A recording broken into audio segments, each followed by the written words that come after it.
Neville Longbottom and Susan Bones smoked so much boomslang in the attic they reeked of it even after a smoke-banishing and freshening charm had been applied to them. Harry smoked cigarettes, and here it comes, habitually found his way into underground Muggle fight clubs.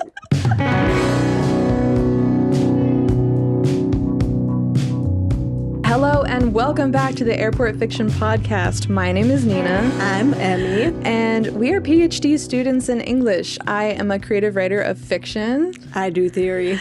And we are here to do critical analyses of bestsellers. These are books that are often overlooked by the kind of studies we do in academia, but we're interested in what the people are reading and enjoying in order to better understand what they reveal about our culture. I wanted to... First, do you have Goodreads? Have you ever had Goodreads? I have Goodreads, but I don't use it.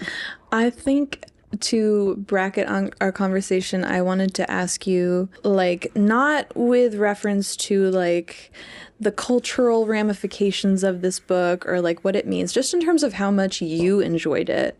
How many stars would you give it out of 5 stars? And what is, the brief review you would give of it? I hate giving stars or letter grades to movies or books. And I'm going to make you do it anyway. I don't like doing Why it. Why not? I never feel confident in my choice. If we're thinking in terms of percent, I'm so student teacher centered that I'm 70% is 4-ish stars. 3.5. Math. I'm kind of my eyes glazed over when you started. That's 3.5, 4 stars, which seems is good in star terms, you know? Yeah. But in terms of grade, is bad. Yeah, me and Noah have very different definitions. For him, 2.5 stars means felt completely neutral. Because that's middling. But for me, right. 2.5 stars means I hated it. Seems pretty bad. Yeah. Right. So I don't know what stars mean. But I think that's part of the exercise is I never feel confident, but you just have to make a choice. I'd probably give it 1 star. 1 star. Really? But I thought you enjoyed it. I'm still really mad about the end. That's so funny. The ending was the only part that I liked. That's really funny. What about Manacled instead? Probably more. Yeah. Because, I forget, getting into the book was hard. Because the exposition was just so much. Oh, brother. It was so painful. So rough. It was brutal. Yeah. And I think a lot of these books, too, I enjoy the first pass. Because I want to know what happens. And that does a lot of work to get me through it. Mm-hmm. The number of them that I return to them and can do it is very small. Yeah. Zodiac Academy is the only one that I've really enjoyed. Need to read those. You really, really do. I think that should be my next read.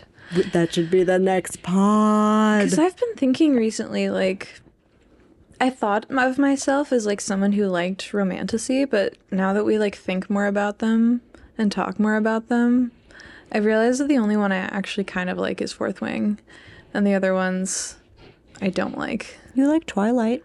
Twilight, yes. But that's I feel that barely counts because that was before the wave. Before the word existed even. Yeah. Yeah. I didn't like ACOTAR. I didn't like Blood and Ash.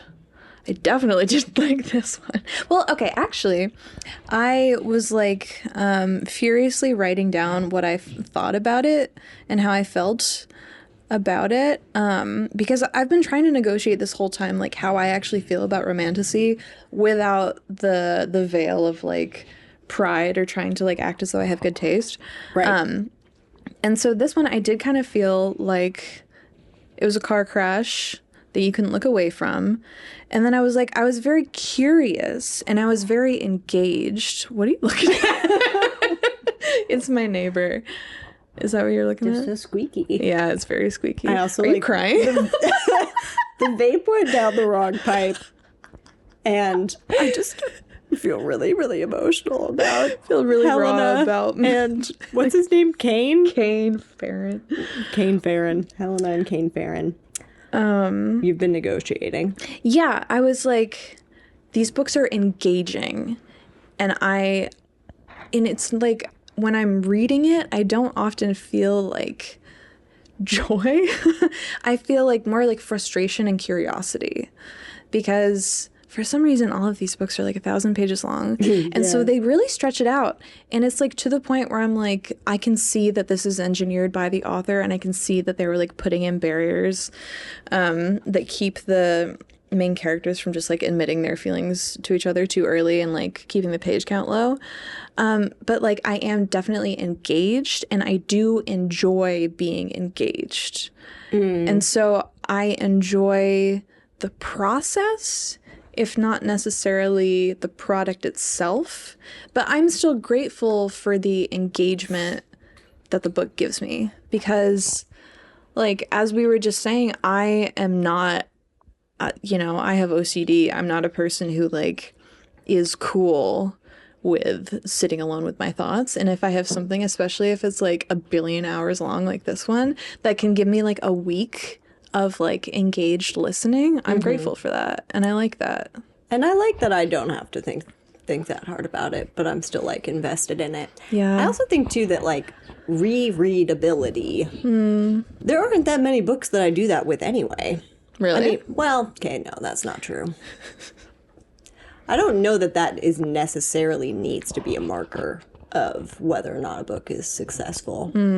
Because the first time I did Fourth Wing, I really enjoyed it. And then the second time, it was tough. Not so much. Not so much. But if I only intend to do it once, like, that's fine. I don't think I ever really like have different feelings on a second read. Maybe sometimes. Well, it's like if the need to know what happens and how they get together and how it all shakes out, if that is gone, do you still enjoy the experience of being in it? And with some of them, it's just, no, I don't. Yeah. Like, now that I'm not like, when are Violet and Xaden with an X. Why do they all have names that are the way they are? Yeah, once that's gone, I'm like, well, I really don't care about being here anymore. Yeah. But Zodiac Academy, there was enough, like, just enjoyment of the characters as characters. Are those, like, your favorite of Romantasy? Uh-huh. Definitely. So far. I can't believe that I got hypnotized to quit vaping and then I started again. I was so good. It was, like, almost 3 weeks. It was so good. It's almost like this is the world's most addictive substance. Yeah. I think other than sugar. I'm addicted to that, too. Yeah. It's not alcohol anymore. Yeah. Which has a lot of sugar in it. It's like a thing for addicts that they get addicted to sugar because, like, alcohol has a lot of sugar in it. Really? Like, I was beer? Yeah. Huh. I didn't used to be one who had a sweet tooth. I was strictly a salt person. Really? And now here we are.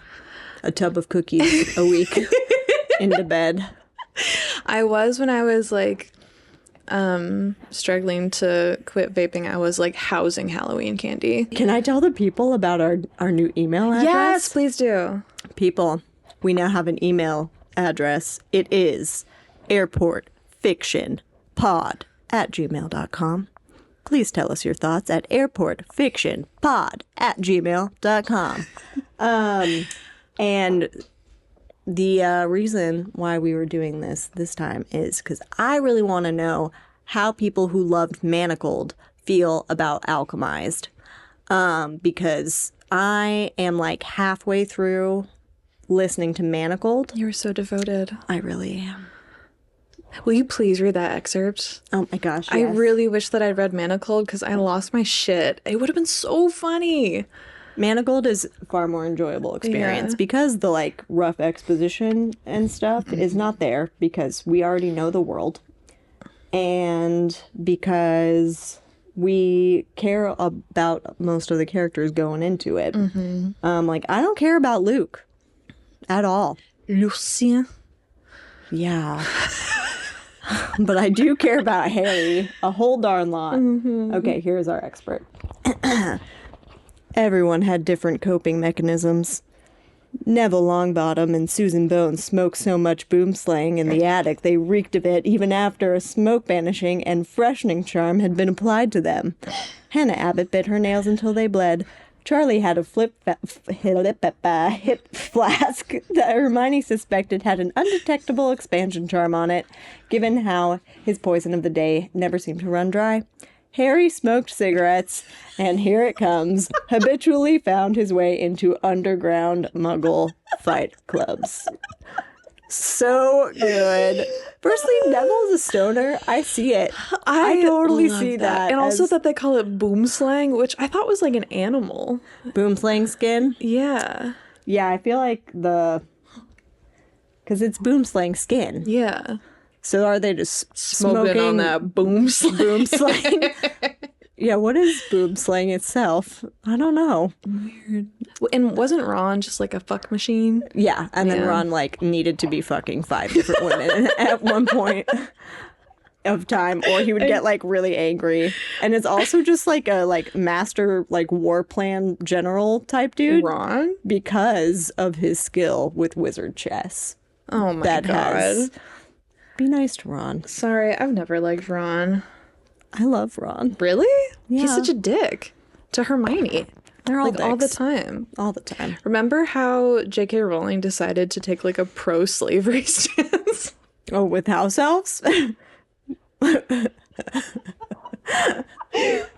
is of all takes? The house elves are happy. They love being like it. They like it. That was a tough look for Ron when he was like, the house elves like it. They're fine.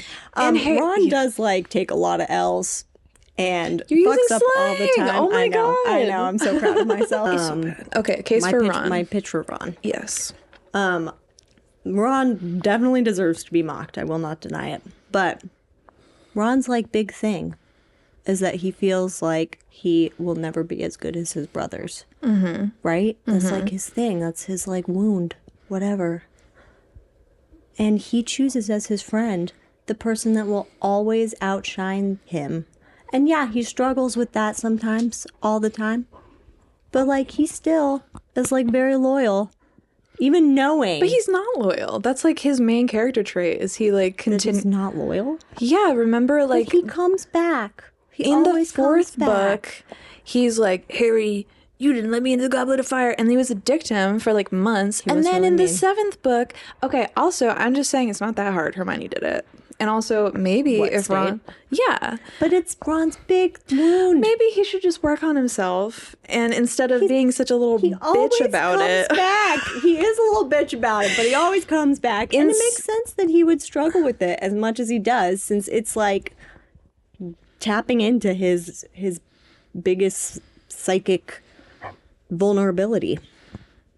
Yeah, I guess. I'm just saying he could have used all that energy to actually make himself better and a more interesting person so that he could actually compete with his brothers. He was also 14. Yeah. Whatever. But in the seventh one, he was 17. And men who are 17 are totally done growing. But literally Hermione is the most loyal person ever. She never leaves for Hermione's a second. The most mature human being of them all. Who do you think she should, or do you think that she should have ended up with Ron? Did you like that ending? Yeah, I did. I think that she should have ended up with Victor Crumb. Or, well, this is also just we're reading a Hermione fan fiction, but there is a real thing these days for the good girl who gets with the bad boy. And wait, I'm rewatching the first season of Stranger Things. I never saw it. Oh. Did you ever watch Avatar: The Last Airbender? Avatar: The Last Airbender? I watched it when I was little. Not me! Not a Hermione! Yeah! I really loved it when I was a kid, but I don't remember anything about it other than that I thought I was an airbender. Well, you should watch it as an adult because it's a perfect show, and there's a lot of people that thought the Katara should have ended up with Zuko for the same reason. Zuko, I remember that guy. Okay, we haven't even started. So this book is very, very heavy in the body horror. It's also, I didn't realize until after I started reading it that it's not romantasy. It's dark fantasy with romance elements. Hence the sad lack of dick I know. Just not that much, like, was there a single euphemism in this book? No. It was always just like he sank into her. Yeah. Which I use. That's all right. It's fine. Yeah, that's cool. But, like, what about, like, he unsheathed his basilisk, you know? There was none of that. That would have been sick. I would have loved that. Maybe I should just, like, actually read fan fiction. Actually, I have a lot to say about fan fiction later. But what is astounding to me is that I really like to go to Walmart and like Target and stuff and see like what the selection is. And they were selling this at Walmart. And this is disgusting. Like, this is nasty. And the girls are eating it up and they love it, which is awesome, but unexpected, because I was reading it or listening to it. I was like 4 hours in, and I kept getting like, I've never gotten physically nauseous from a book before.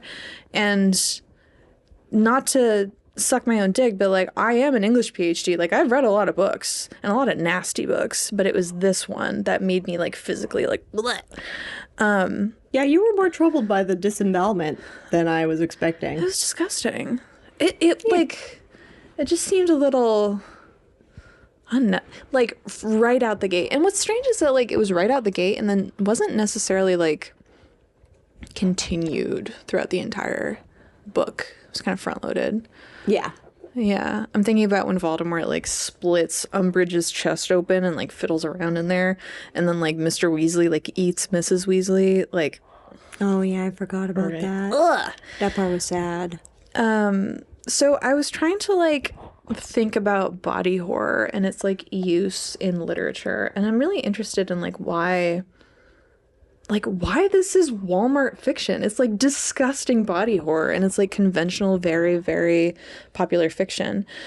And I know that one application is that like there is a really rich history of body horror in like queer media. Whereas like, remember last episode with Olivia, she was talking about how like the normal body was defined in like World War One? I think World War II as like a young white soldier, and then like everything else apart from that was like a deviance from the normal body, and how like queer and trans bodies are seen by like some members of the populace as like abnormal, unnatural. And so then like body horror, especially, and I read an article called Comfort in the Grotesque, a queer take on body horror. And this was about movies. But it was talking about, yeah, how like the body horror can be used as an allegory for people who are like trying to either make sense or like reclaim the like aestheticization of the body, which is either like there's one side like sanitizing versus over sexualizing, or turn to the grotesque. And that's also what I was thinking about, how in movies, like any person that you see on movie or TV, they don't necessarily have to be like, I mean, generally people that are on camera are like more attractive because they have like than like the average or whatever, because they generally have like plastic surgery, but also they're just like better groomed, better dressed, like their flaws are removed in post. And so like it is somewhat sanitized, and how if someone is like dirty or injured in a movie, it is generally like attractively so, which is why I pulled up, I'll put this on screen, but like Alicia Vikander in Tomb Raider. And yet you picked not the Angelina Tomb Raider. Like her, she's buff. She is buff, but like she's not Tomb Raider. Angelina Jolie's Tomb Raider. Oh my god. Well, that's also like the on one of the very few, because me and Noah were trying to compile for the conversation about race in Fourth Wing. Like, did you see this movie? Yeah. Movies with like an Asian lead who is like sexy or portrayed as sexy, and then we have Arwen with her like perfect little cheekbone defining like, oh, I got hit by a tree. So true. Love her. And then also, this is more like me thinking about my own writing. People often tell me that my writing is gross. Like my thesis advisor in my MFA, when I was like graduating and doing my final reading, he was like, Nina's fiction is quite grotesque. But it's like, I don't write body horror. I don't write gross stuff. It's like, you read it like Otessa Moshfegh? Mm-mm. Oh, really? No. My Year of Rest and Relaxation. It's like what I have like tried to rationalize and like define it to myself is like I like to write about the body as like an animal being instead of like an aesthetic object. Right. Yeah. I think too that like the abject is something people talk about a lot when they're talking about body horror. What's which that? is like a psychoanalytic theorist, Kristeva, who was talking about how the abject is something that you simultaneously identify with and want to reject. So like poop is the I was about to perfect talk about example. poop. Were you really? Yeah. But like a dead body is like the epitome of the abject because it's like, that is me, but I reject that. Or like why you want to look at a car crash. You're like simultaneously like compelled by and horrified by it. And she talks about it a lot with regards to the female body. Well, when I was about to talk about poop, Yeah, what were you going to say about poop? I just saw like I can't remember the term for it, but I think it was someone in a video essay that talked about like the like how the sanitization of like again in like film and TV, people generally looked like they have less flaws or whatever, and how that kind of sanitizing also happens in books because like when was the last time you read a book where the character pooped? You know who? Oh, I know who poops.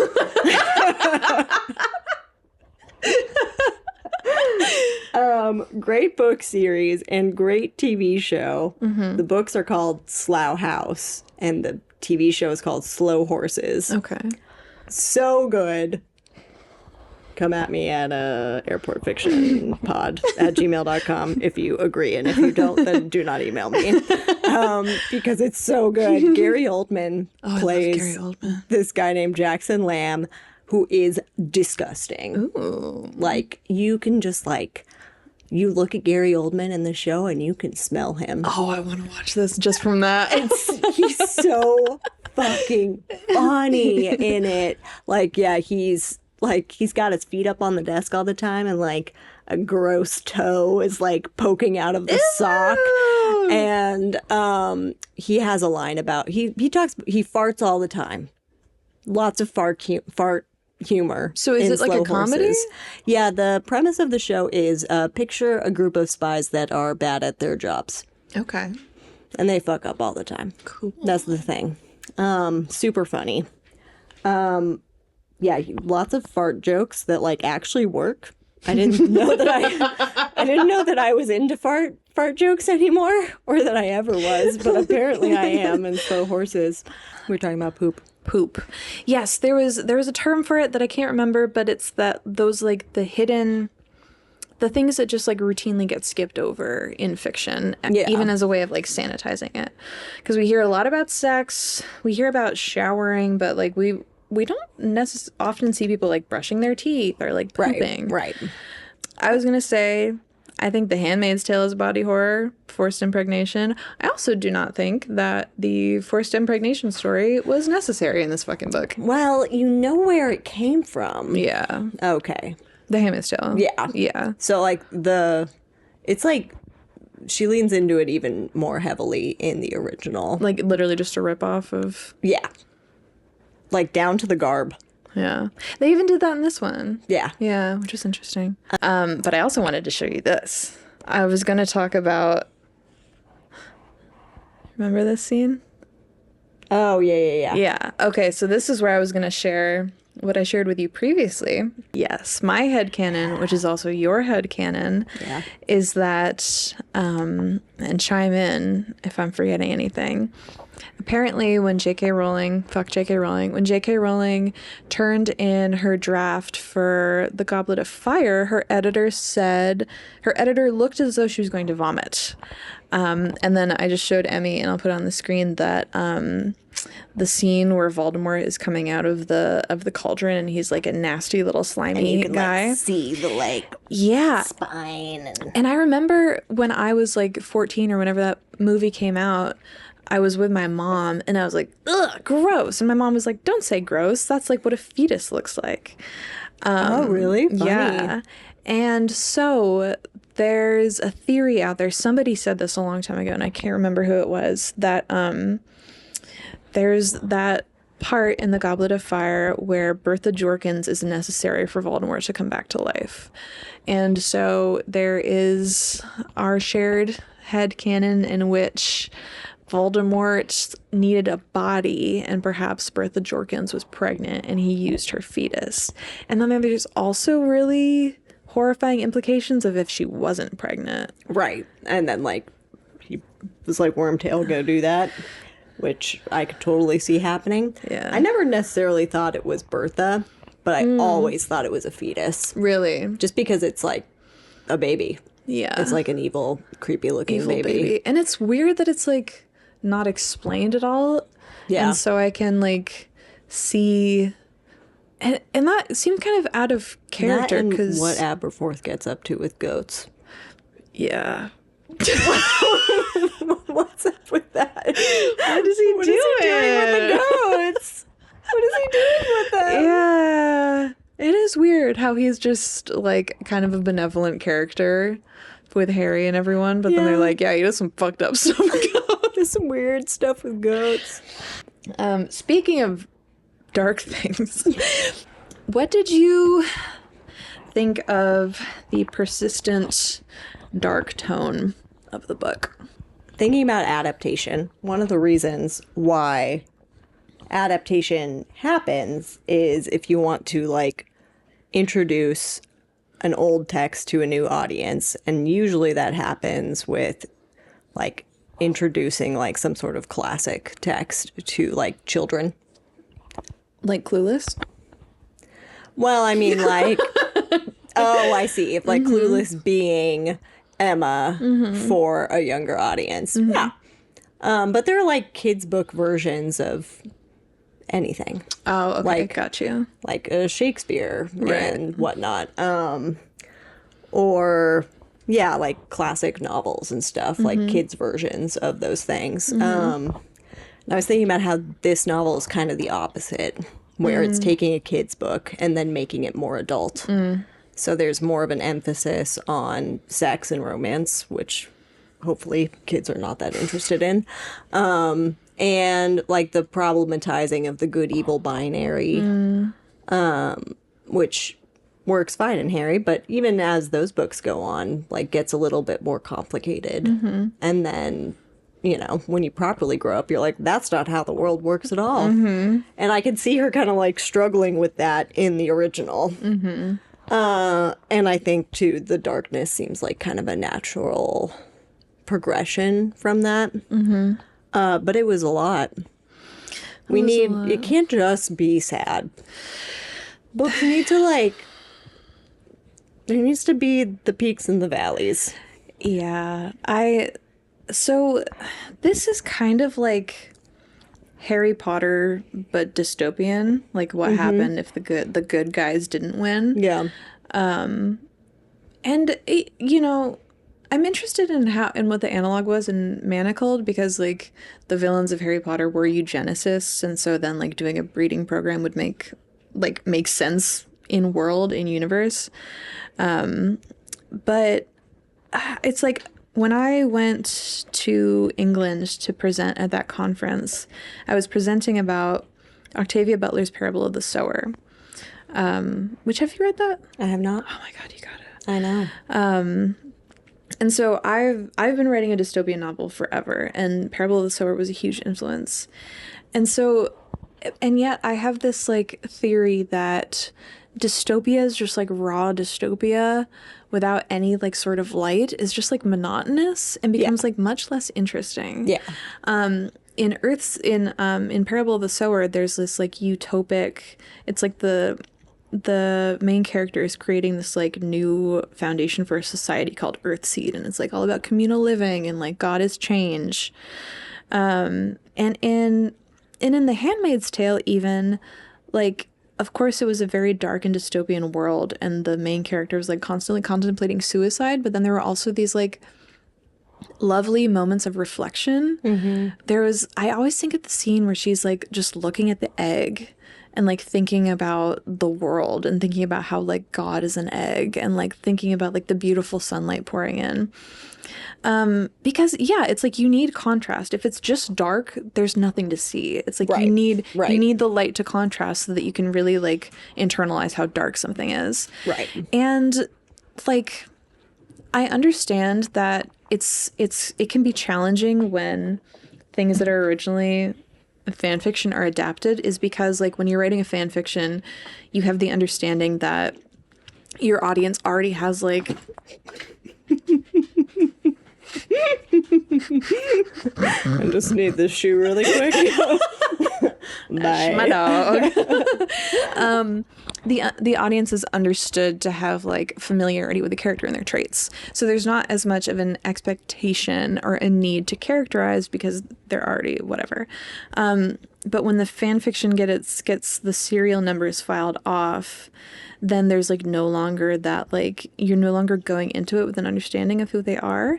And so Helena has no character traits. She has no personality. All she does is suffer, suffer, relentlessly suffer. And it's like, I was getting so fucking tired of it's like her limbs shook, her head hurt, her stomach turned to water, she shook, she trembled, and like she gasped. And it's like, obviously, it's like we do have this like, there's this new wave of like war books and dystopian books. I'm thinking of R.F. Kuang's The Poppy Wars, which like, I love R.F. Kuang. I could not make it through those books. I thought they were fucking horrible.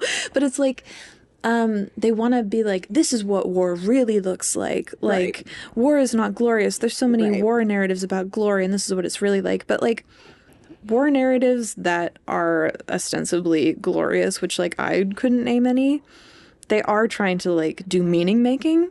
Right. And just, okay, did you ever read The Song of Achilles? Yeah. Beautiful book, right? Love that book. Lovely, gorgeous book. I think her name is Pat Barker. Don't quote me on that. Madeline Miller. No, a different person. Oh, okay. Pat Barker. It's like, that's not that author's name. That's not right. Wrote a book called Silence of the Girls, which seemed to be kind of like a response, and it was from the perspective of Briseis, who was like the sex slave. Yeah. What's her face from Troy? The movie. British. Super hot. Oh, I never watched it. You should. It's pretty bad, but it's a great time. I watched that movie very young. What's her name? Rose Byrne. Briseis. And it was basically an entire novel in which she suffered and did nothing but suffer. And then at the very end, like the epilogue, the author was like, some people in the future might write narratives of this book and try to make it like a love story, like obviously pointing at Song of Achilles, but really it was suffering, and we should not forget that it's about suffering. And I'm like, absolutely. That, I mean, I can't argue with that, nor do I want to, but like, it does not make for interesting literature. It's also like, for the suffering to mean anything, we need to like understand the texture and capabilities of a life. Mm-hmm. And you need moments of levity to then make the suffering like actually hurt. Mm-hmm. Otherwise it's just pain. It's monotonous. Yeah. Well, this was my problem with the movie The Pursuit of Happiness. Okay. Which I think some people really like, but I think is bad because it's just misery the whole time until the very end. But if the ending had been miserable, then it would have been super nothing. Which is why I like the ending of Alchemised. No, we needed a showdown. We needed a showdown. We need a showdown. Why don't we do it? Let's do it. Can I hit your babe? Let's do it. No, so I can prepare for the show. Damn right. We need a showdown. So please explain to me again, because I don't understand, and to the good people, thank you, why you did not like the ending. Well, first, why don't you give like a brief overview of like what the ending was? Well, okay, so Spoilers. The reverse problem of the problem you're talking about is some authors write books and then they like are incapable of letting anything bad happen to their characters. Mm-hmm. And then the books have no conflict and they're boring and monotonous. So she somehow manages to do both in one book, where the climax happens and there's no climax. And they escape successfully and run off and live happily ever after with their flying dog monster and their baby. And like Voldemort dies off page. And it's just over. But but for her, it was never like she was just being used by the war effort. So for her, like her self-actualization was running away. And so that was like her hero's journey climax thing. No, but the way that no.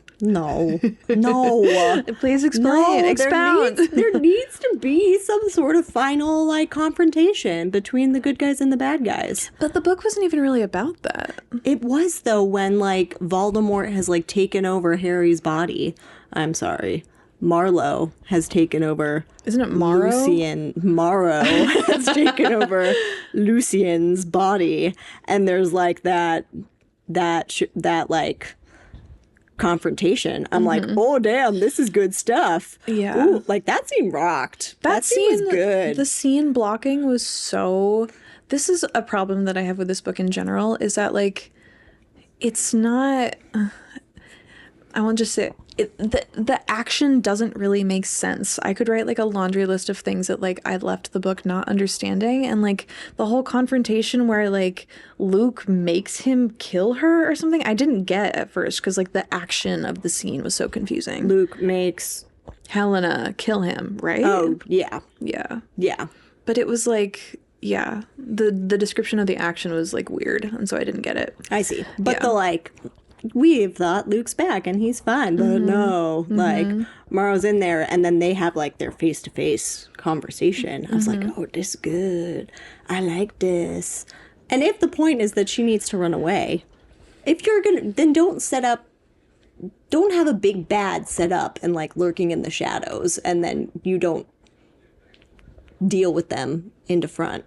Like, if the final confrontation is supposed to be Lucius Malfoy's character, then, like, make Lucius Malfoy the person that we hear about the whole fucking book. Don't make it Morrow. Also, because then I'm expecting Morrow to come back. Timer's over. Especially if we saw him and he was scary and that was a scary scene. I'm gonna still flagrantly disagree with you. Is that, like, I think that in adapting this story, the author Sen-Lin Yu was like, this is not like the story of Harry Potter. It's like extremely dark character work on like one kind of, I guess not really a side character, but kind of a side character, not a character that we ever get interiority from in the Harry Potter books. And like it wasn't her fight, right? It reminded me kind of Hunger Games, where it's like this one person just like continues to be used by each new like war effort, you know? No, I don't. Because it's like it's not plot driven, definitely. Well, I mean, it kind of is, but like the plot isn't very interesting for the majority of it, because all that she does is fucking suffer and like sit there and suffer. Just boring. But yeah, because like the main like movements of theme and plot are not about like the workings of like the war and the workings of the world. It's all like so interior. Well, but there's like the big like Voldemort's dying. Oh no. That's like a big plot thing happening. I felt like the climax was her like excising Kane's soul or whatever, which also I didn't really understand. Because I definitely don't remember that. What is the array? Like, what is the analog in Manacled? Oh yeah, I don't know. Is it like his dark mark or something? I don't know, maybe. Okay. We haven't gotten it yet. It didn't make, it's like it makes a lot more sense in Manacled because it's just all occlumency and legitimacy. This book does this weird thing of like doing both, where it simultaneously over explains some of the magical system and then completely does not explain other stuff that like is really important. Like the array on his back that like makes him cunning or something. Like, what the fuck is that? Well, and even the like getting the little piece of bone back.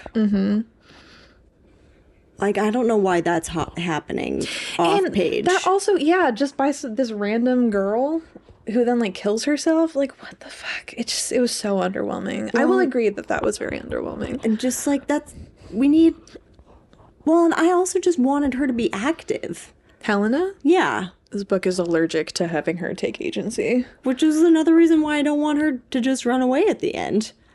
Like, it's one thing to not want her to be, like, used by other people. On board with that. We don't want that for her. Mm-hmm. But, like, she just, like, cowers the whole time. Which is not Hermione. It's not Hermione at all. Yeah. Where is the Hermione of Spew? There's like a new trend on TikTok where people are talking about like how ruthless Hermione was and that if she had been a Death Eater, they would have won. Like, remember how she's just ruthless. Remember when, like, in her second year, she, like, drugs Crabbe and Goyle? Yeah.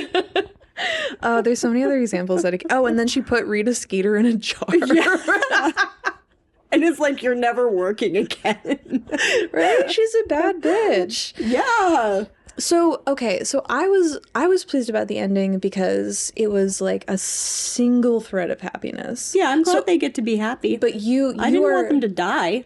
Okay, because I thought that you were arguing that you wish that the ending had been more suffering. But do you actually just wish that Helena exerted agency in the, like... Well, and there needs to be a, like, moment, like a final, like, showdown between the good guys and the bad guys. Mm-hmm. If you're setting up big bad, then good guys need to fight big bad guy. Like, the bad guy should not be dying off page. Yeah. In a romantasy novel. That should not be happening. I do want them to be happy, but they run away, and there's still, like, several hours of book left. Yeah. And then you're just like, okay, well, when's the final showdown? When's the final showdown? And then it just never happens. Yeah. And the closest thing we get to the final showdown is Lucius Malfoy showing up and then being like, okay, you can go. And, like, that's not how, like, conflict works in books. His whole character arc was... He changed his mind and died for his son because Draco just, like, didn't mention that his wife had been tortured for, like, weeks or something. Mom. I know, Lucian's wife. Oh, yeah. I'm like, he just didn't know. Like, it's just so Wait, is flimsy. his name Lucian in the... No, sorry, Lucius. I'm getting all mixed up. Oh, okay. I was like, that's a funny change from Lucius to Lucian. Subtle. What the fuck is Almost his name? as It's subtle like... as Hermione to Helena. His name is like Armando or something. What is it? You think about Armando Dippet? No. In Alchemized, what the fuck is Lucius Malfoy's name? I have Alchemized pulled up here. Let's find out. Please. Wait a second. Baron. I have to look. Oh, crap. No, I have Manacled pulled up. I can't help with this. Huh. Okay, wait. I just discovered something very interesting. Do you know, ferrous metals? No. Ferrous metals are metals that contain or consist of iron, which actually, and their family was like the iron magnates or whatever, so that's a pretty good comp. That's why they're named Baron. Yeah, I can imagine so. Or you could just make up a new name for a fictional character. Yeah. That's an option available to you. Atreus, not Armando. Atreus. Atreus. Okay, so we're kind of talking about the, like, magic system, hard versus soft, and you said that you had dipped a toe into Reddit. Do you want to talk about that? Oh. What the people thought of the adaptation? I was a little worried that maybe I just didn't understand No, the magic it didn't make system. any sense. Because sometimes when I audiobook something, details like that are more likely to go over my head because I'm listening more for plot than for stuff like that. Mm-hmm. But then you were like, no, this does not make sense. And then I was like, what do the people on Reddit say? Mm-hmm. And they were like, no, this does not make sense. So that was what I learned, is that it was not just me. Yeah. The magic made no sense. I love magic. I know. I love magic a lot. What do you think about hard versus soft magic systems? You know, I have always thought about this. Well, I feel like a real lame-o because I didn't know that this was a thing, thing that was distinguished in fantasy. I always thought of hard versus soft as something we talked about in relation to sci-fi, not in relation to fantasy. Interesting. I got this fucking iPad for free from Verizon. I have no idea how to use it. Yeah, God damn it. I don't even see what you're doing. I just hear you, like, smacking it. So I'll put this up on the screen, but, like, there's a lot of talk. Like, I've heard this for a long time, and I'm not saying that it's something that I agree with. I'm just saying that it's something I've heard of, where there's the divide between hard and soft magic systems. Hard magic systems are ones that have, like, very clearly explained rules. The Name of the Wind is extremely... I always think that I have it in this bookshelf, but I don't. Name of the Wind is... You do have it on that bookshelf. On top shelf. Oh, there right it is. next to, yeah. There she is. I was looking at him earlier and was like, hi, my old friend. I love those books so much. Patrick, please give me the last book, please. We don't need you to do the little spin-off books. That's nice, but, like, no, just give me the last book, please. Patrick, send us the book in PDF at airportfictionpod at gmail.com. Patrick, listen to me. And then when you talk to George, because I know you two are buddies, tell him to finish Song of Ice and Fire. Come on. We're PhD students. We know what being stressed and busy is like. For anyone who has read Name of the Wind, you know that he goes in great detail about the working of the magic system, which I find unnecessary for my own reading. I don't really care that much. Nah, Sympathy's super cool. The way it works. Yeah, I don't remember. Cool. Sympathy's really cool. I found it annoying. It's super cool.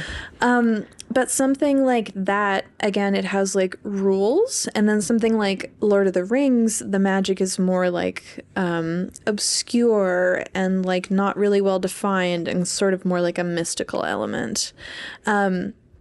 And so the talk that has been done is that people say that the hard versus soft divide is like a masculine versus feminine divide, which is, like, that's interesting. Problematic, I think, because it's like they're saying that the masculinity equals the logical, rational system, and the soft one is like feelings, but just for girls. We're all about the feelings. People also say that the divide is like hard magic equals plot and soft magic equals theme. But I wanted to go to Theory Corner. This is some of my research that I've been doing for my masculinity independent study, and I felt like it was relevant. So this was, I was researching, like, masculine versus feminine prose styles. So, like, not at all relating to character, but more about, like, the words on the page. And so there's certain things... certain types of prose that are described as, like, muscular or technical, which is generally thought of as, like, a masculine form of writing. Think, like, late Cormac McCarthy, Ernest Hemingway. Do you mean the late Cormac McCarthy? Or, like, later period later. Cormac? Yeah. He is also late. R.I.P. Yes. Cormac. Well, you know, it's interesting. My last book that I just read, No Country for Old Men, and watched the movie for the first time. So good, right? Do you think that guy looks like Noah? Oh, when I first met my friend from Illinois, he was like, "Man, your boyfriend really looks." I know. So for the listeners, the celebrity comps that Nina and her partner Noah have gotten is that Nina looks like Steve Buscemi. And Noah looks like Javier Bardem in No Country for Old Men. Javier Bardem is sexy. He's married to Penelope Cruz. He's a sexy movie star. Are they married in real life? Yeah. Did they get married after Vicky Cristina Barcelona? I don't know. You know, I didn't watch that. You should. You should. Okay, Javier Bardem is a beautiful man. He's hot as hell. Especially I bet Noah can hear us. Vicky Cristina Barcelona. Can you hear us, babe? Like, you should look up Javier Bardem, Vicky Cristina Barcelona, because he is maybe the sexiest man alive in that movie. Do you know of Norman Mailer? Yes. Seems like a real piece of shit. He does. There is a quote from him where he was writing on about the new wave of women writers. Oh, this is going to be good. And I'm he really excited. was referring to their stylistic boldness with its aggression, profanity, and brevity. He said, "A few of the women were writing in no way women have ever written before. Some of the women were writing like very tough F-slurs." Norman. Man, that guy just seems like such a tough hang. Mailer also said that the male writer's task, because there's also this weird thing that, like, oh my God, on one of our TikToks, no, on the TikTok that I made about bell hooks and like feminist masculinity, somebody commented and said, men don't read books, they write them, which is like, if I had taken weeks, I could have not come up with something funnier than that. Whoever made that comment, do not email me. I will not read it. But there's apparently an Italian proverb that says deeds are masculine, words are feminine. So it's like in certain forms of hegemonic masculinity, like even to write and express your feelings is seen as like pussy shit. Well, the novel was originally like considered like a woman's like thing. Hell yeah, brother. Like women were who read novels, not men. And then they took it from us. And Norman Mailer had to say of this that the male writer's task is to contort itself into symbolic conquest, grappling with words to prove his dominance.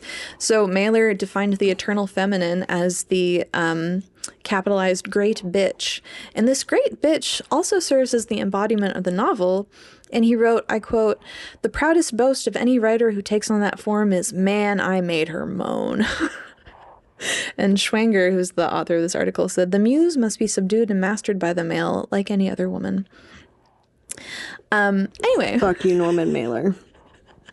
There's all I also, have to say to that. in my most recent week of writing about theory, I was reading a lot about like war and like war accounts. And also like we talk about like social conditioning that happens through like media, but also like there are entire generations of men who were like socially conditioned very explicitly by the military, whose like self-proclaimed job was to like beat the weakness out of them, and then after the war they just had to try to go and live a normal life with that, whatever. But so they ran a study where they gave survey respondents two different pieces and said, please try to identify which one was written by a man and which one was written by a woman. And so universally, they all got it very wrong. But then the survey respondents wrote what they tried to define what they thought of as like feminine prose. And they said long-windedness as measured by sentence length, lack of balance as indicated by the number of parallel constructions, emotionality indicated by adverbs, and shrillness reflected in the use of the exclamation point.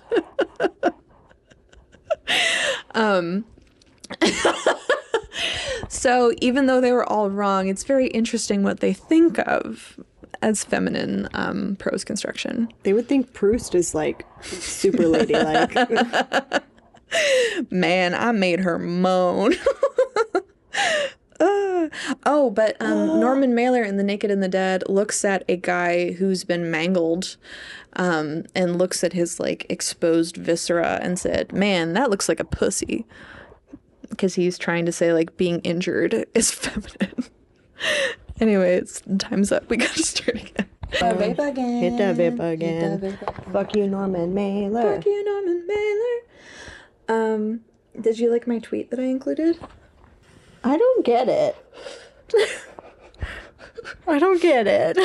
It's it's like I've learned that scars is like a tag that you can search on like fan fiction or like in romance books, and it's like a trope that the man has a back that is covered in scars. Right.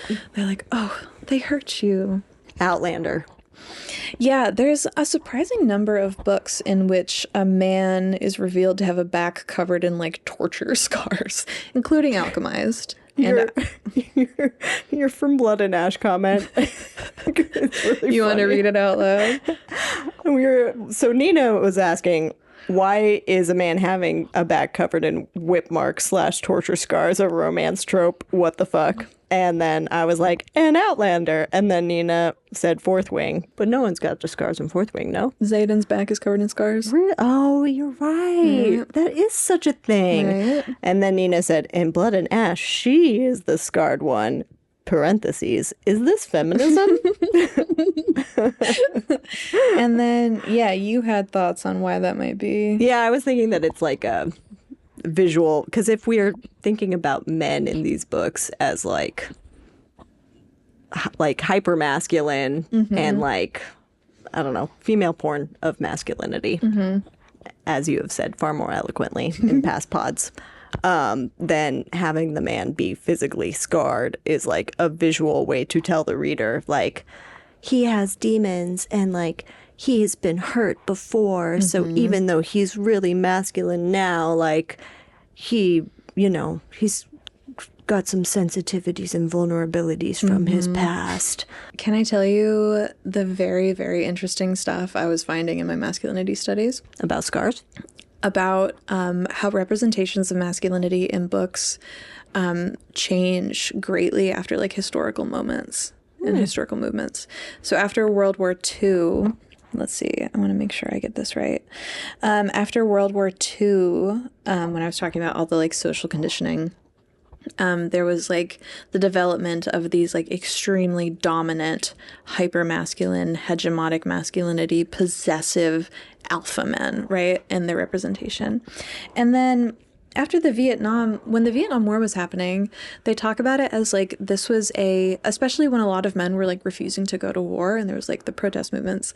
They said that, or the theorists that I was reading were saying that like this was a potential moment in time for like understandings of masculinity to like diverge and like form new and like more feminist conceptions, because like men were disavowing war, men were like disavowing violence, and this could have like, you know, been a new movement. But there were all these slogans around that time that was what was it? It was like, women say yes to men who say no, and like make love, not war. So it was like reestablishing that like, oh, actually this new version of men who's disavowing war are still sexually dominant, are still sexually like, you know. And then in the 60s and 70s, from the growing visibility of the LGBT community, heterosexual norms and the conventional institution of marriage appeared threatened, and so the romance genre compensated by creating the uber heterosexual male archetype who embodied hyperbolic masculinity to reaffirm gender roles. And so they kept talking about this like the masculinity being like in hyperbole, even, and like so much so that it seems to have been intentional, which is like exactly what we were talking about with the love hypothesis, who's like how Adam Driver's character was supposed to be the height of Victor Wembanyama. And they said that like male heroes in romance books never have like conventional physiques. They're always, especially like in Fourth Wing, they're always like physically perfect, and like whatever that era's ideal of perfect is. Which I'm actually very interested though in Alchemised, how Cain is like very slender. Yeah. But then the big change is post 2016 election of Trump, post the Me Too movement. The evocations of like desirable masculinity changed a lot to be a lot more about like prioritizing female consent, prioritizing female agency, but then also the character arc of these like masculine men began to be about like the cracking of the shell. So it's like these men are revealed as like they get to have this like facade of like traditional masculinity and being like super tough and like really possessive and hot and like a violent guy, but then their character arc is that like and this like kind of folds into this idea of like female agency, like I can change him, but like this happens again and again in Romantasy, where like because of the love of a good woman, you can like get under his shell, and he's an asshole to everyone but you. Yeah. Which like, ooh, that is not a guy that you actually want to date. No. But yeah, it's like they put it as like taming the powerful and dangerous alpha. Which is also interesting just in how like the monster shifter genre has become really popular with like literal alphas and like actual monsters. Yeah. There's a plot in Zodiac Academy about alpha werewolves. Really? Yeah. And how it's good. It's good? It's so good. I gotta read it. We should do Zodiac Academy. We should do each book as its own pod. Okay. Unless you just want to do all 7. No, I'm so down to do. Are they popular? Yeah, I think so. Yeah. I don't know. Let's do it. That's the internet. Do this Listeners, email us at airportfictionpod@gmail.com. Should we do Zodiac Academy? Who's Next. interested? Or comment down below. You had a big purple section where you talked about Hermione/Helena's character. Oh, yeah, and how it's not Hermione. Yeah, I said her only two character traits are misery and insecurity. I've never come across a more insecure character. Yeah, and just like neither Alchemized Helena nor Manacled's Hermione are at all Hermione. Mm-hmm. At all. Yeah. Hermione is a strong woman. So is she not like strong and manacled? The only thing is that she reads books. That's like the only thing about her that feels at all Hermione-y to me at all. Does she similarly just like suffer? Yeah. Damn. And like quakes a lot. There's a lot of quaking. A lot of quivering, and not in the good way. There's good quivering and quaking. Yeah. But not the good kind. That sucks. Yeah. And like the thing that really gets me is how much time she like freezes in fear. That's a lot of time like, oh, I couldn't move. I was just so scared. And that is not Hermione. Hermione is the one that can like keep a cool head and take the action. When everyone else is like, I'm scared, she's like, it's Devil's Snare. Be cool about it. Yeah. Is it supposed to be that she's just like traumatized to the end of her life? I think that's what it's supposed to be, but it's just not Hermione anymore. And also just like not very interesting. Also, like Hermione is more than just the books, people. She's so much more than the books. Mm-hmm. They would have died over and over and over again if it hadn't been for Hermione. She was the only one who knew what she was doing ever. Yeah. And Ron knew that. Fucking Ron. Ron knew. And I wanted to talk about my personal theory of adaptation. I also have like theories of adaptation. But my opinion is that changes are good. Changes should happen. You actually don't, like, you might think you want like a movie adaptation to be completely faithful to the book, but you don't actually want that. Mm-hmm. You want it to be an adaptation, if for no other reason to like adapt it to the new format and medium, which is why my favorite part of the original Harry Potter movies is the like really cool visual representation of the three brothers story. Like that scene's so cool because they're like leaning into the fact that it's a visual medium and like what are the capabilities of telling the story in this way. We don't actually want them to just sit in the room and read the story. Yeah. Even though we might think that's what we want, that's not what we want. Can you guess what my favorite scene of all the movies is? It's one that did not exist in the books. Okay, this is good. Is it Ron and Hermione kissing in the Chamber of Secrets? I know hate it's not because them. you don't like Ron because you're Ron. rude. Yeah. But that's also a good because it's like more visually like woo, you know? Yeah. Both scenes are perfect. Rather than her kissing him for the first time in public because he shows a shred of compassion for an enslaved race.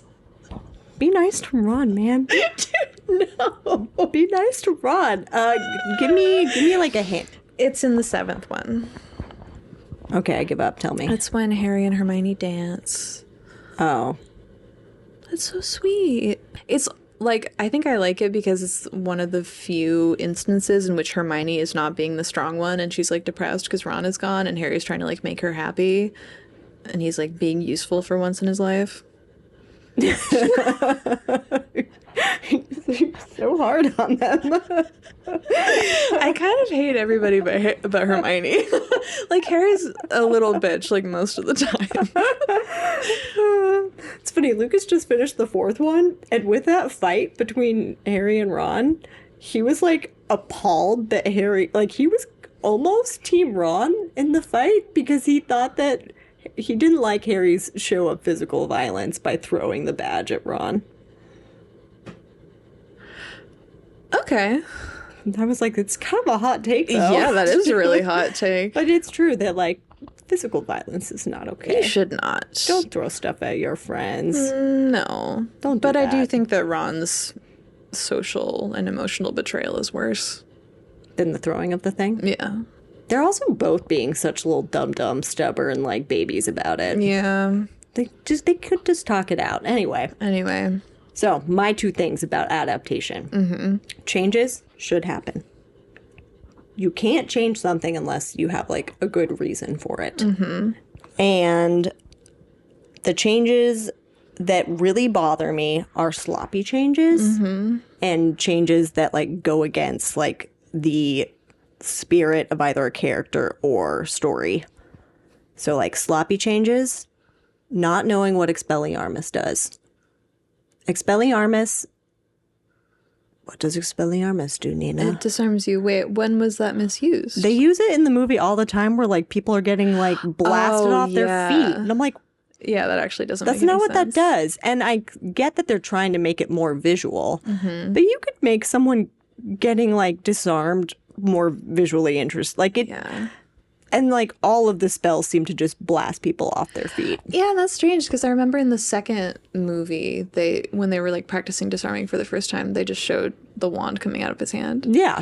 Oh my god, I saw a TikTok yesterday that I should show you, which was, like, behind-the-scenes footage of Harry Potter when they were filming the action scenes, and there's, like, no CGI. Huh. So it's just Alan Rickman in all seriousness being like this and doing absolutely nothing. It's amazing.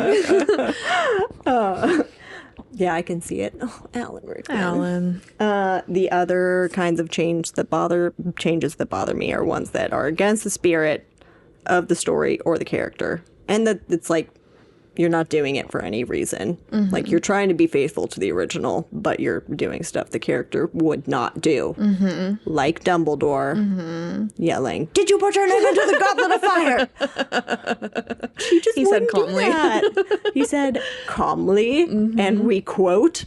And it really bothers me in the 6th one when Harry's not Petrificus. Yeah, that was kind of fucked. And when Dumbledore dies, because Harry would not just stand down there. Mm-mm. He would not. He would be incapable. He would have doing gotten killed immediately trying to save Dumbledore. Yeah. And those changes bother me. Yeah, I can agree to that. Yes. That's my rant about adaptations. So Hermione should have been more Hermione-y. Yeah. You know, a change that I actually kind of liked in the Harry Potter books to movies is when Hermione offers to go with him to die in the forest, and Ron just stays there. Nina, gotta calm down. Ron's like, "See you guys." The movies, too, aren't helping Ron at all with people's dislike of Ron. In the book, it's Ron who's like, "We'll be there, Harry. We're coming with you on your quest to find the Horcruxes." In the movies, it's Hermione. Hermione's cool enough already. We don't need to make her better. Give Ron the crumbs he has. Can I play into the microphone part of the Bradley Cooper monologue, which you know exactly what I'm talking about? Go for it. I have a side note about this movie. You know how I've never seen any movies and it's frustrating for everyone involved? Yes, correct. You have not. A big part of that is simply because for a span of like 5 years, I only watched this movie. I like this movie. Well, a big reason, it's like, I realize you've mostly only known me post Lexapro, and I'm still kind of like, you know, I still have my struggles, but I do think of like pre-Lexapro and post-Lexapro as like very distinct periods of my life. And especially with like PMDD and stuff, for like, and like my first memories are of me having like OCD stuff. So like I was very deranged for like most of my life. And so whenever I would have like a moment where I'm like, I'm too crazy to live, I would put on this movie because it's about crazy people, but they end up happy. They do. This is one of those movies that I could quote like every word from it. I'm so proud of you. Thank you. The whole time you're rooting for this Hemingway guy to survive the war and to be with the woman that he loves, Catherine Barkley. It's 4:00 in the morning, Pat. And he does. He does. He survives the war after getting blown up. He survives it, And he escapes to Switzerland with Catherine. But now Catherine's pregnant. Isn't that wonderful? She's pregnant. And they escape up into the mountains, and they're going to be happy, and they're going to be drinking wine, and they dance. They both like to dance with each other. There's scenes of them dancing, which was boring, but I liked it because they were happy. You think he ends it there? No. He writes another ending. She dies, Dad. I mean, the world's hard enough as it is, guys. It's fucking hard enough as it is. Can't somebody say, hey, let's be positive? Let's have a good ending to the story? That's how I would have felt if this had ended up on a bad note. The world's hard enough as it is, guys. It's fucking hard enough as it is. I have to rewatch that movie. We should watch it together. I love it so much. I haven't seen it for a long time. It was like really popular when it came out. Mm-hmm. And then for some reason, I feel like movie people these days have kind of like reacted against it. Why so? I don't know. We should ask Jake, brother Jake. I get the feeling that people think of it as like kind of cringe. But I don't know why. Because I think it's amazing. I feel like and that very movie's funny. good. Yeah, it is funny. And crazy people representation. I wonder if part of it is that people have kind of reacted against Jennifer Lawrence in that way. And maybe also Bradley Cooper in that way. Did you know that he's like definitely gay, but hiding it? Is he really? Well, it's like the Pedro Pascal thing where like apparently it's like an open secret, but his career would suffer. Pedro's gay? Yeah, we've talked about this. Have we? He was like, apparently, I've done a lot of research on this. Apparently, he was like an out gay man until he got cast in The Mandalorian, and then Disney was like, this does not fit our image, so you have to like put it all under wraps. That really bums me out. He's never been like Game of Thrones. Pedro was out. I don't know. Because he was... Maybe in, like, his former life before he got really famous. Well, in his character in Game of Thrones, that guy just likes fucking. He doesn't care who. How many. Mm-hmm. He was so good in that. I'm so sad when he died in that. Oh, so bad. Just so sad. What do you want me to talk about now? Fan fiction? You want me to talk about fan fiction? Well, I have some stuff I want to bring up with you, and I actually... I have something to talk about that I know you will be interested in. So first, I want to talk a little bit about the history of the fan fiction to published book pipeline. Twilight. Probably the most famous is 50 Shades of Grey, famously the Twilight. Twilight fan fiction, and her name was Ice Queen Snow Dragon, I think. Wait. Whose name E.L. was? James, like, tag name on, like, AO3 or whatever was Snow Queen Ice Dragon. Oh. And then she published it. Okay. We should find the original. Oh, my God. The original fanfic. That sounds so fun. That sounds really fun. There's famously The Love Hypothesis, which we've talked about, and I do think you should read just because it would be interesting to talk about. Fantasy, which bums me out. I know. The After series, which I know you haven't read about. And then, so there's City of Bones, which was... It is incest? Well, let me present it to the people. Okay, present it to the... I'm just very excited. So City of Bones, which was... I remember it was popular when I was in, like, middle school. Also known as The Mortal Instruments. It wasn't revealed until quite a bit later that Cassandra Clare had written it originally as a Harry Potter fan fiction. And so the main character has red hair, assumed it was Ginny. Main guy has blonde hair. And so people assumed it was Draco. But later it came out that The Mortal Instruments was originally the title of a fan fiction that was slashed between Ginny and Ron. And so in like the second book or something, there's this plot point at which they realize that there might be siblings. And so they're like, oh, fuck, I don't know. I don't think that we can keep dating. And then he was like, but we could. And she's like, no. And then it reveals later that they're not siblings and it's whatever. But yes, originally a Ron/Ginny incestuous fan fiction. And so, you know, you don't have to talk about it. But I know you love to talk about incest. I thought maybe this is your time to state your case. The people are going to come for me. What is your case? I don't really know. Have I not ranted to you about my case for incest? When I was in college, I was very stoned one day. And my friend Ryan Lawless and I would sit on... Is that the hot one? Yes. Okay. I told him that that's how you refer to him, and it made his fucking life. We would, after we got stoned, we would sit on what we called the wall, and we would smoke cigarettes on the wall outside our dorm. Just like Harry Potter. Right, just like Harry. And we'd also go to Muggle fight clubs. And it's easy to forget at this time that, like, this was happening, like, before gay marriage was legalized. And I had, like, this stoned musing where I was like, what are the arguments people make against gay marriage? That they can't procreate, and it's a sin. Those are, like, the big ones. You can't procreate, so it's wrong. And I was like, it's kind of the same argument people make against incest. Is incest okay? Okay, I think that we should be very clear. Are you talking about incest between siblings and not... I just hope that you're not talking about incest between, like, parents and children. Certainly not. Okay. Just want to make that clear for our people. But then I was like, okay, well, let's, like, actually think about, like, do I just think incest is wrong because of, like, cultural stigma, or is it actually wrong?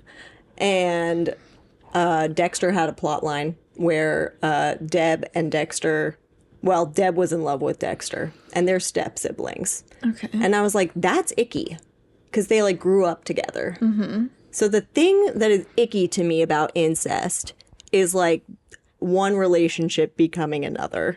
That is, like, a crossing of boundaries of what the relationship was. So, like, parent and kid, absolutely not. And there's also age issues there that are also icky. And then, like, siblings is like, no, it's my brother. I don't want to fuck my brother. I don't want to do that. No, thank you. But hypothetically, let's say two siblings were, like, both adopted into separate families and grew up, like, not knowing the other existed and just happened to meet and fell in love. I have no problem with that, just because they're biologically related. So the problem I have with incest is about the relationship. It's about the relationship and not about the biology. Well, I mean, So, like, yeah, I think that is the step-siblings- problem with incest. No, but people would be like, if you find out that you're, like, if you didn't think you were related and then you find out you're related, Dude, you can't be together. I'm Icelandic. Like, there's, like, 5 people that live on that island. Everybody's fucking their cousins. Yeah, aren't there, like, apps for that?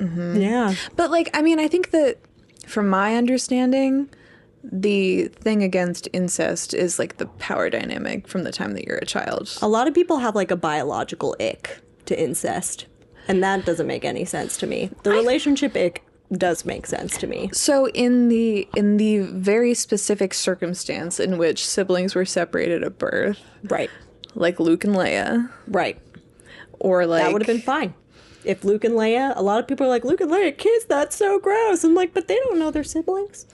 I could probably maybe be swayed. I'm also a fan of it in every Game of Thrones iteration. But that's fiction and not real life. So when you put on your dating apps, what was it that you put? You were like, I'm pro incest or something? You meant this did. very specific circumstance? Well, I also said I'm pro incest and then, like, parentheses Game of Thrones. So it was clear. That makes it better. I don't think that's clear. It was super clear. Nina, help me with my dating profile. Nina picks it up and was like, you cannot say you're pro incest on your dating profile. And I was like, it's funny. Out of like 2 personal things that you said about yourself. I thought it was funny. Did you meet Lucas when that was on your profile? No, but I did tell him about it on our first date. What'd he say? He was like, yeah, it's funny. I guess you really you weed out the people that wouldn't fuck with you. So. Well, but you also apparently invite some maybe people that don't get the joke, which we don't want. We don't want. But yeah, if like I had a half sibling walking around out there and I like met them and fell in love with them, I'm fine with that. Okay.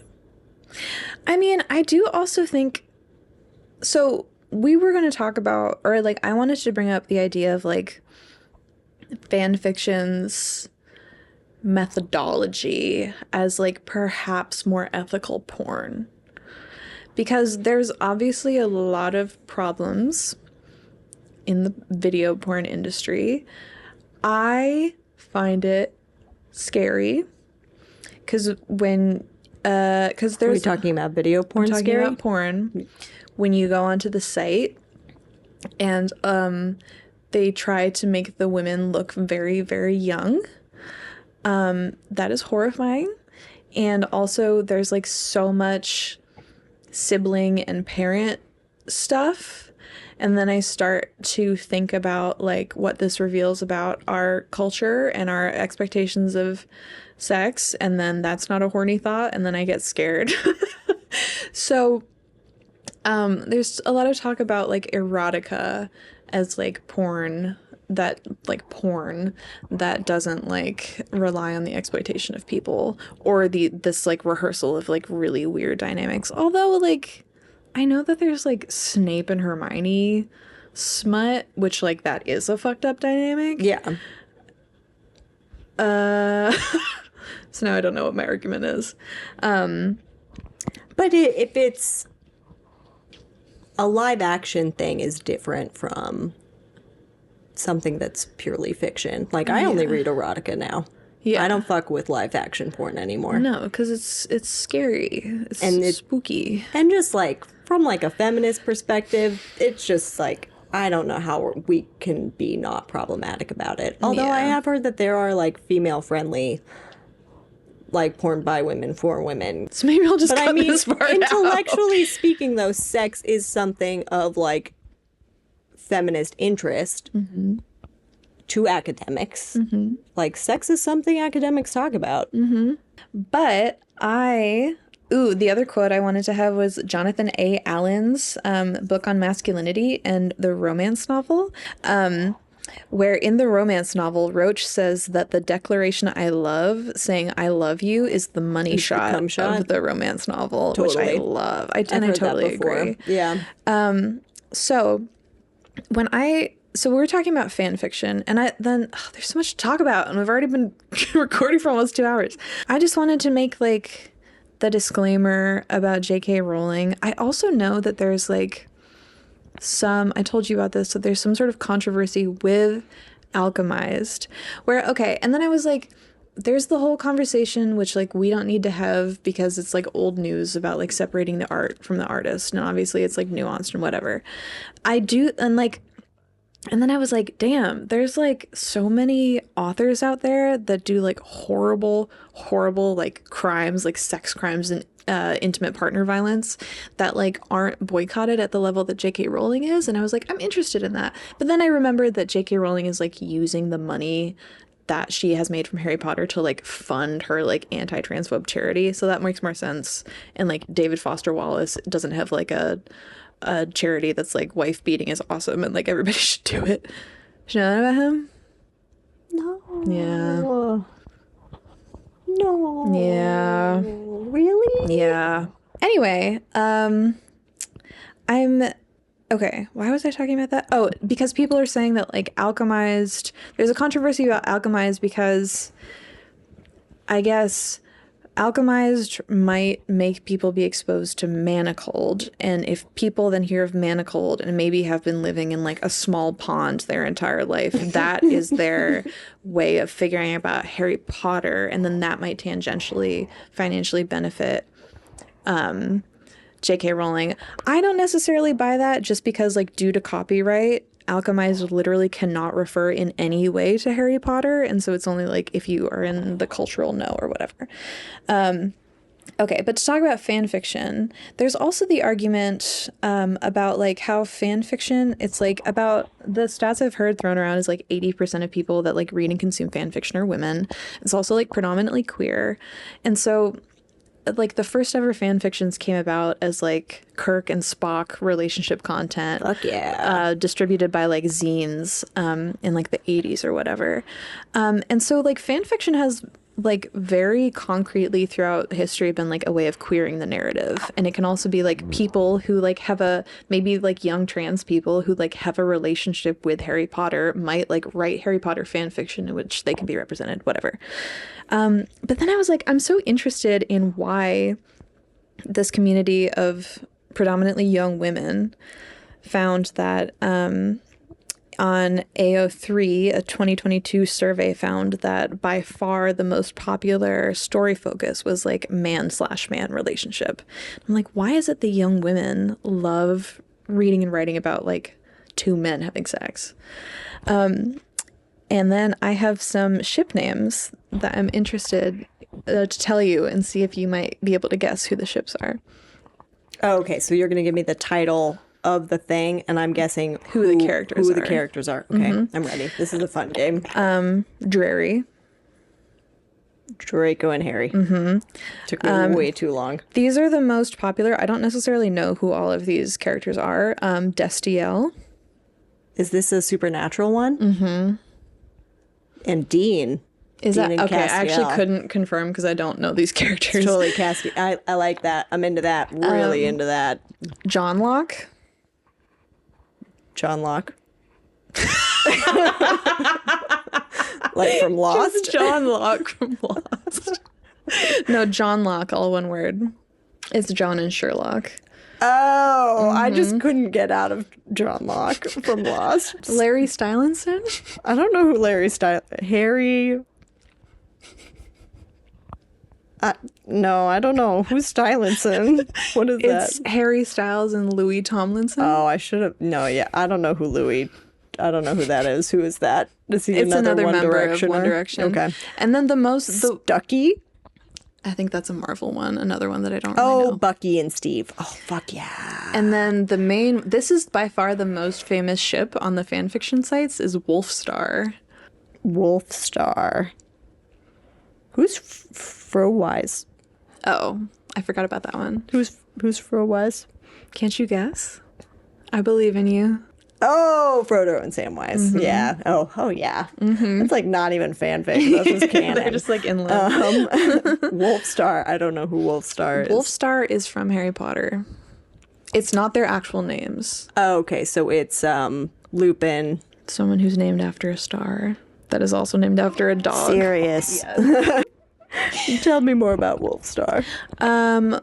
Well, Wolfstar, there's like a whole novel series that was about the Marauders that is so popular on fanfiction that sometimes people will like pay to like print it out and have it bound as like a series of novels. I think it's called All the Young Dudes.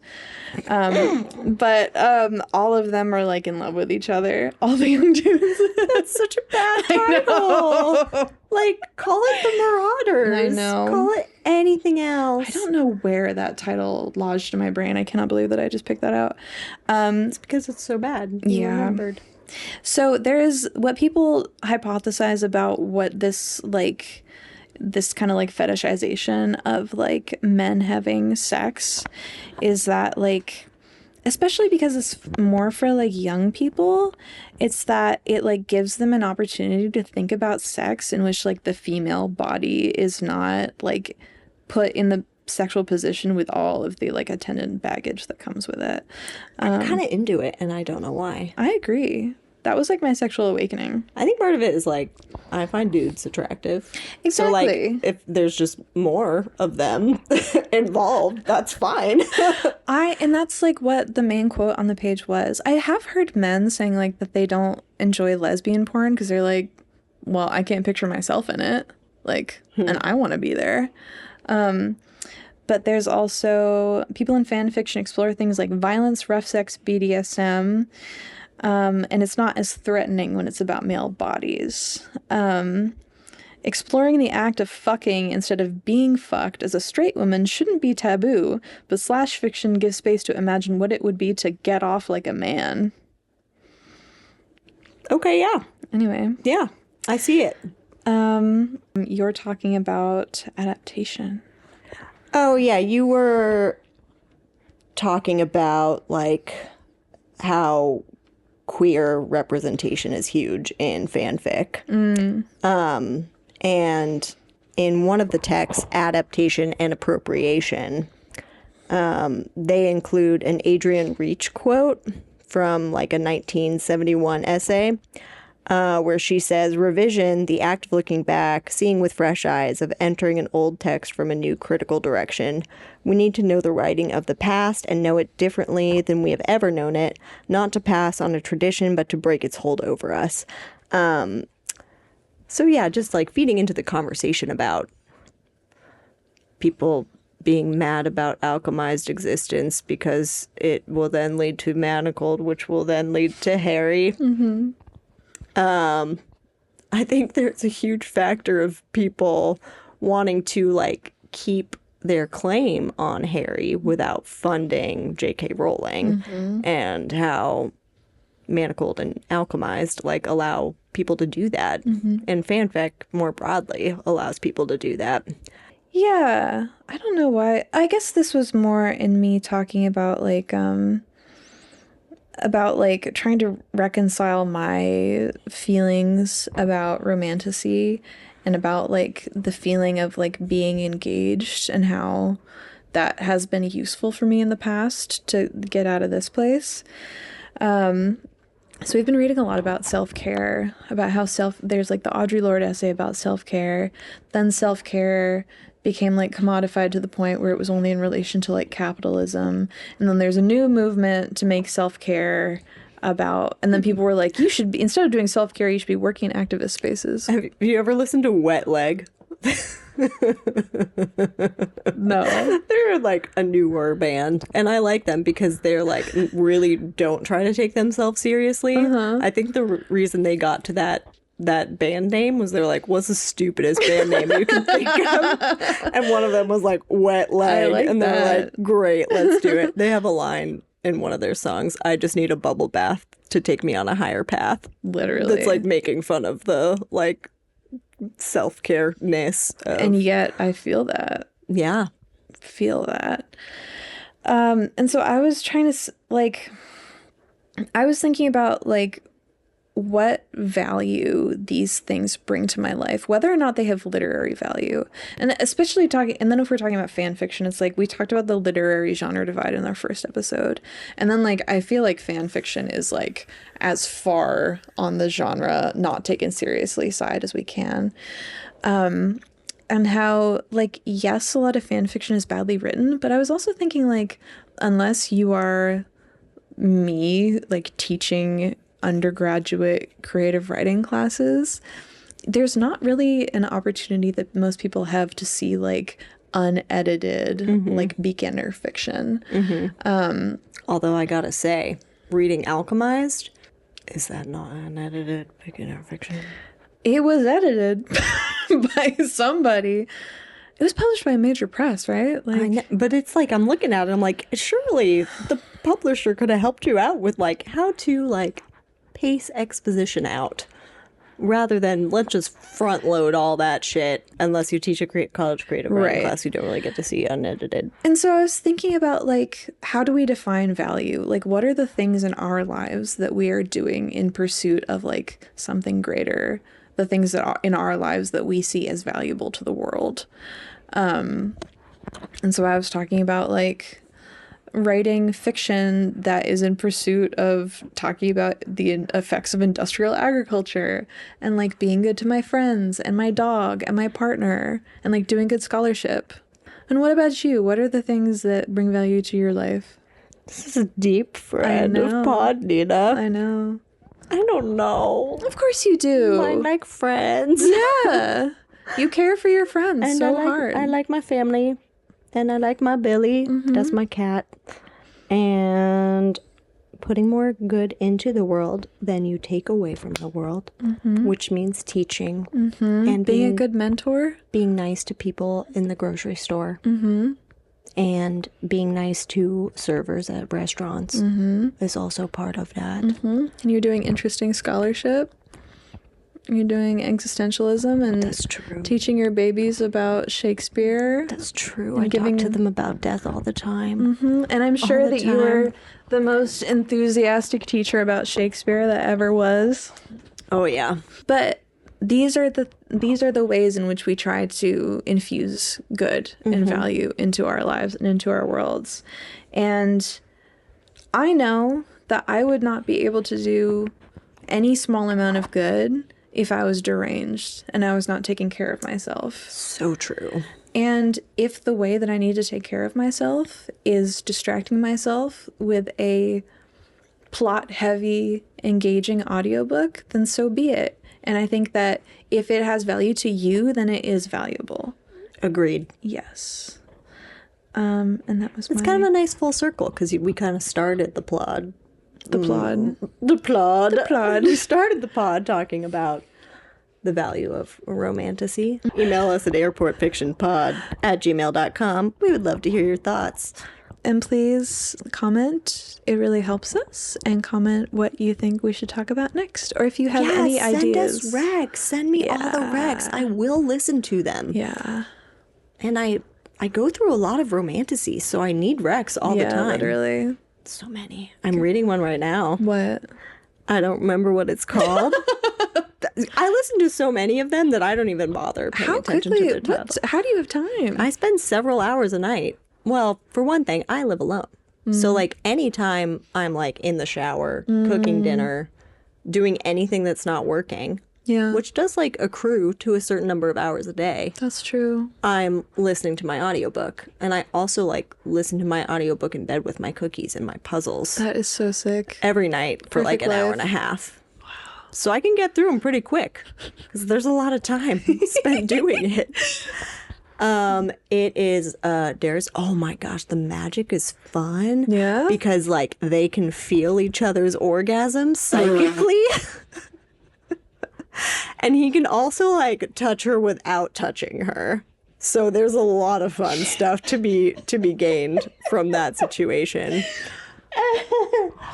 That's awesome. You don't know what it's called? I mean, I can tell you.